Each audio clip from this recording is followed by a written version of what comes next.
नमस्कार. मागील व्हिडिओमध्ये आपण पाहिलं होतं एस-आय-पी म्हणजे काय आणि आज आपण पाहणार आहोत की प्रॅक्टिकली एस-आय-पी करण्यासाठी अकाउंट कसं ओपन केलं जातं आणि एस-आय-पी कशी सुरू केली जाते याची माहिती आपण पाहणार आहोत. चला तर मग बघूया.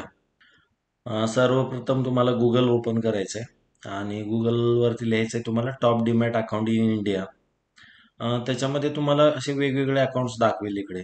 इकडे ग्रो आहे, आय-सी-आय-सी क्रेडिट आहे, अँजल वन आहे, एस-बी-आय आहे. अजून असे वेगवेगळे अकाउंट्स याच्यामध्ये आहेत. याच्यामध्ये तुम्हाला झिरोदा मिळेल. असे भरपूर सगळे आहेत. अपस्टॉक्स आहे. असे असं नाही आहे की याच्यामध्ये काही एकच आहे. अशा भरपूर सगळ्या बँक्स आहेत की त्या तुम्हाला आत्ता अकाउंट्स देत आहेत.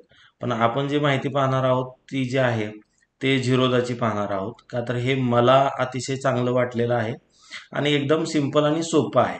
तर आपण याच्यावरती पहिले क्लिक करूयात आणि त्याच्यामध्ये तुम्हाला ह्या फर्स्ट पेजवरती काही इन्फॉर्मेशन दिलेली आहे. Open a free demat account. तर हे अकाउंट ओपन करण्यासाठी तुम्हाला जे काही डॉक्युमेंट्स लागणार आहेत किंवा जी काही माहिती आहे ती तुम्ही इथे पाहू शकताय की याचं झिरो मेंटेनन्स चार्जेस आहे त्याला आणि फास्ट आणि पेपरलेस सिस्टीम आहे. तर हे सुरू करण्यासाठी तुमच्याकडे सर्वप्रथम की ह्या 3 स्टेप्स आहेत त्याच्यामध्ये. तुमचं पर्सनल अँड बँक डिटेल्स लागतात सगळ्यात अगोदर आणि तुमची के-वाय-सी जी आहे, के-वाय-सी करण्यासाठी तुम्हाला तुमचं आधार कार्ड सोबत तुमचा मोबाईल नंबर लिंक पाहिजे आणि हे सगळं भरल्यानंतर एक तुम्हाला ई साईनचा फॉर्म येतो. तो फक्त तुम्हाला ऑनलाईनच साईन करून द्यायचा आहे आणि प्रोसेस करायचे. That's it. संपलं तुमचं अकाउंट ओपनिंगची प्रोसेस संपून जाते. आणि हे अकाउंट ओपन झाल्यानंतर तुम्ही स्टॉक्स बाय करू शकता, आय-पी-ओ घेऊ शकता, एस-आय-पी करू शकता. असे वेगवेगळ्या सगळ्या गोष्टी आहेत. ठीक आहे. तर आता आपण माझ्याकडे ऑलरेडी याच्यामध्ये एस-आय-पी साठीचं माझं ग्रोचं अकाउंट आहे. तर ते मी तुम्हाला लॉग इन करून बाकीच्या सगळ्या गोष्टी याच्यामध्ये दाखवतोय.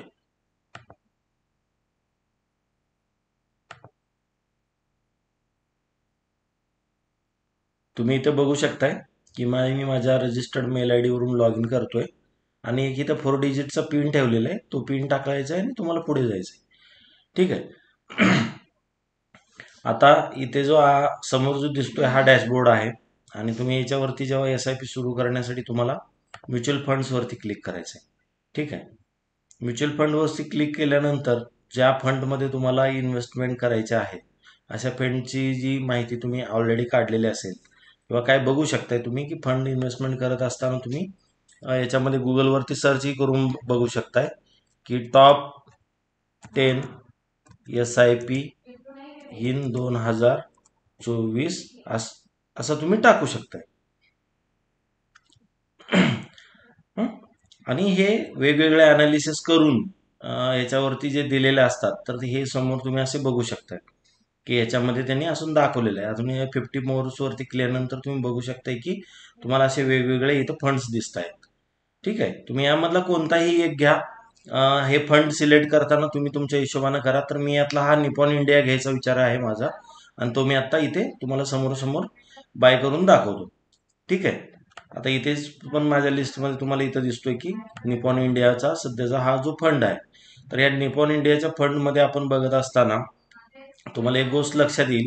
तुम्ही एक महिन्याची ह्याची जी रिस्क आहे तिथं दिसलेलं आहे तुम्हाला. इक्विटी लार्ज कॅप आहे, हाय रिस्कवाला आहे. 6 महिन्यामध्ये तुम्ही जर इन्व्हेस्ट जे कराल त्यावर तुम्हाला 15% रिटर्न मिळेल. 1 वर्षामध्ये 43%. हे जे काय आहे हे अनालिसिस आहे. हे काही आणि याच्यामध्ये हे मार्केट रिस्कनुसार अवलंबून आहे. असं नाही की तुम्हाला इथं जे दाखवलेले आकडेमोड आहे तेवढाच तुम्हाला रिटर्न मिळेल असं काही नाही आहे. ठीक आहे.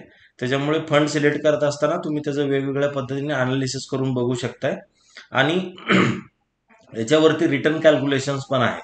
तर तुम्ही पर मंथ जेवढे अमाऊंट लावत असाल, फॉर एक्झाम्पल आता तुम्ही इथं 5,000 रुपये पर मंथ लावणार असाल तर तुम्हाला जे 1 वर्षामध्ये जे रिटर्न मिळणार आहे, तुमची इन्व्हेस्टमेंट असणार आहे 60,000 रुपये आणि तुम्हाला रिटर्न मिळणार आहे त्याचं 71,000.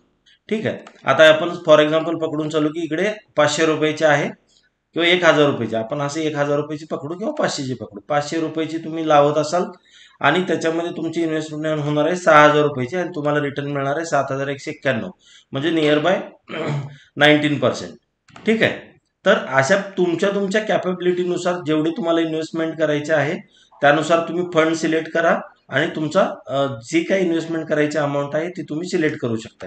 आता आपण 500 रुपयाचं ही कॅल्क्युलेशन पाहिलेलं आहे आणि हे प्रॅक्टिकली मला तुम्हाला दाखवायचं आहे म्हणून मी हा एक याच्यामध्ये 500 रुपयाचा फंड ॲड करतोय आणि प्रोसेस करतोय.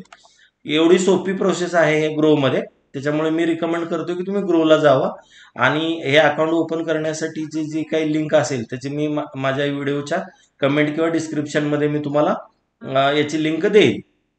ठीक आहे. आणि इथे जर तुम्ही बघत असाल आता मंथली SIP डेट काय आहे हे एकदम नीट लक्षात ठेवा. आपण इथं मंथली SIP सिलेक्ट करतोय आणि वन टाइम पण सिलेक्ट करतोय. वन टाइम सिलेक्ट करायचं असेल तर तुम्ही एकदाच लावा आणि निवांत राहा, पण मंथली लावा. आणि इथं मंथलीच्या खाली एक मंथली SIP डेट पण आहे.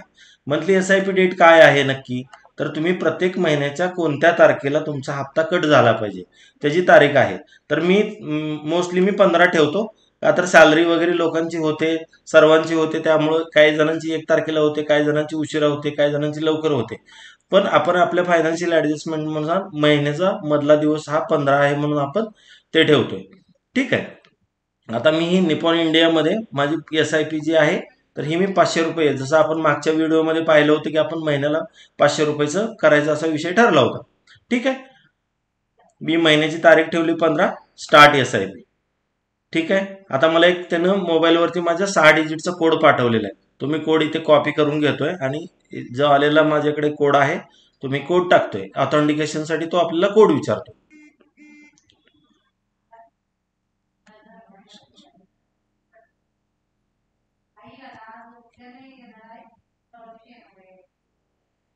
ठीक आहे. हे झाल्यानंतर मला तो QR कोड दाखवतोय, तर मी हा QR कोडवर स्कॅन करून मी डायरेक्ट पेमेंट करू शकतो.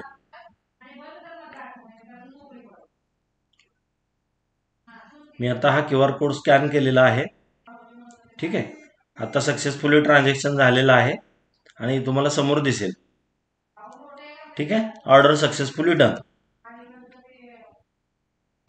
Thank you so much. या अशा पद्धतीने तुम्ही बघू शकता की अशी अतिशय एकदम व्यवस्थितपणे तुम्हाला अतिशय एकदम सोप्या पद्धतीने SIP सुरू करू शकता तुम्ही. ठीक आहे.